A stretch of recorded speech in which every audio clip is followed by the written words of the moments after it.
پہلے بھی ہمیں ذہنی توجہ دلا چکے ہیں کہ سورہ فاتحہ جہاں دنیا سے جانے والوں کے درجات کی بلندی کا سبب ہے،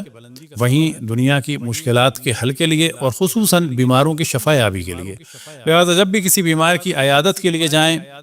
تو روایات میں نقل ہوا ہے کہ اپنے سیدھے ہاتھ سے اس کے سیدھے بازو کو پکڑ کے 70 دفعہ سورہ حمد کی تلاوت فرمائیں۔ ناممکن ہو تو جتنا بھی کر سکیں کریں، اور اگر اس کو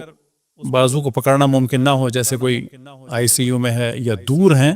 تو بھی دور سے اللہ سبحانہ و تعالیٰ کی سے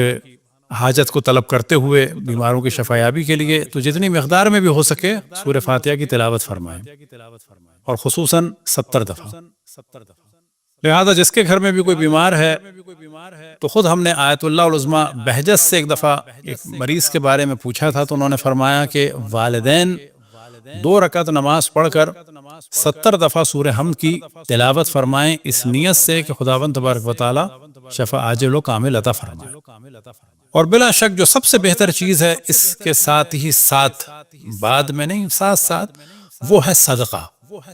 جتنا زیادہ ہو سکے انسان صدقہ دے، اور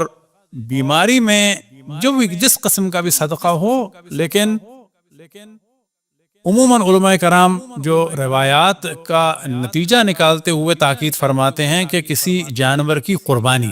اگر ممکن ہو، ورنہ جس کسی مومن کی بھی مشکل کو حل کر سکیں۔ اب صدقے کے بارے میں یہ ذہن میں رکھیں کہ ایسا نہیں ہے کہ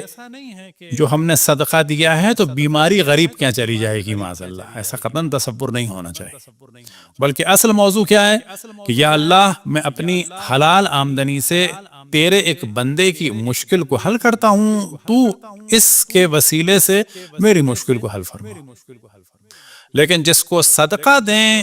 تو توجہ رہے کہ صدقہ اس کو آپ نے نہیں دیا ہے، بلکہ آپ نے وہ اللہ سبحانہ و تعالیٰ کے ہاتھ میں دیا ہے۔ لہٰذا اس بندے سے آپ کا کوئی تعلق نہیں ہونا چاہیے کہ تشکر کرے، کہ وہ خوش ہو، کہ آپ کا ادب کرے، کہ احترام کرے۔ یہ سب ضائع ہو جائے گا اگر یہ توقع کی نا۔ ہم نے اللہ کو دیا ہے اور اس کا بڑا احسان ہے کہ اس نے لے لیا ہے، اور جیسے ہی اس کی توہین کی، جیسے ہی اس پر ایک منت کی، جیسے ہی اس کو اذیت دی، تو وہ جو پروٹیکٹ ہوا ہے، وہ جو پروٹیکشن شیلڈ آئی ہے، وہ سب کی سب ختم ہو جائے گی۔ لہٰذا اگر ہم نے صدقہ دیا اور بلائیں دور ہوئیں، جیسے ہی اس کی ہم نے توہین کی تو سمجھے دوبارہ بلاؤں کے لیے ہم نے راستہ کھول دیا، اور اس پیسے کو، اس چیز کو ہم نے ضائع کر دیا۔ صلوات پڑھیں بر محمد والے محمد۔